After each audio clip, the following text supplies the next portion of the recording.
สบายดีพ่อแม่พี่น้องลาวในและนอกประเทศภาพที่เห็นอยู่นี่แม่นอยู่แข่งคำม่วนพี่น้องนี่แหละมันมีธงเวียดนามอยู่ทั่วทุกแข่งเลยเป็นโรงเรียนโรงหมอสถานที่สำคัญห้องล่าห้องการแข่งการเมืองต่างๆมีธงเวียดนามอยู่ในหั้นเบิดพี่น้องในแข่งคำม่วนทั่วทุกแข่งในแข่งคำม่วนทั่วทุกเมืองเนาะพี่น้อง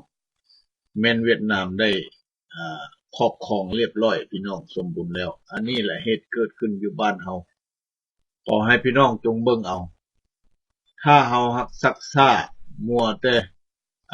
คาดคิดผิดเถียงกันอยู่นี่บ้านเฮาเสียแน่นอนมันคานคืบคานเข้ามาทุกระยะนาทีพวกแก้วนี่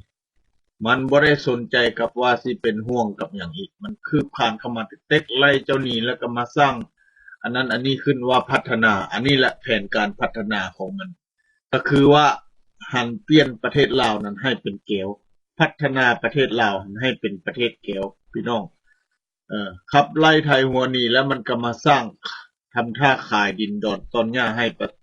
สาวเวียดนามมาอยู่อันนี้แหละพี่น้องให้เบิ่งเอาอีก10-20 ปีได้ว่าจะบ่เห็นและคนลาวจะบ่ได้ยินและเสียงปากภาษาลาวพี่น้องมันเตรียมกฎไว้แล้วพี่น้อง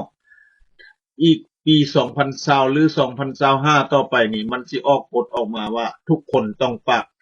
ภาษาเวียดนามถ้าผู้ใดบ่ปากภาษาเวียดนามแม่นผู้นั้นเป็นผู้ต่อต้านพรรครัฐมันสิว่าจังซั่นได้บัดนี้เพราะว่าคนเวียดนามมันเข้ามาหลายแล้วเด้ตอนนั้นแหละพวกเฮาสิบ่เห็นประเทศลาวยังเหลืออยู่อีกพี่น้องขอขอบใจ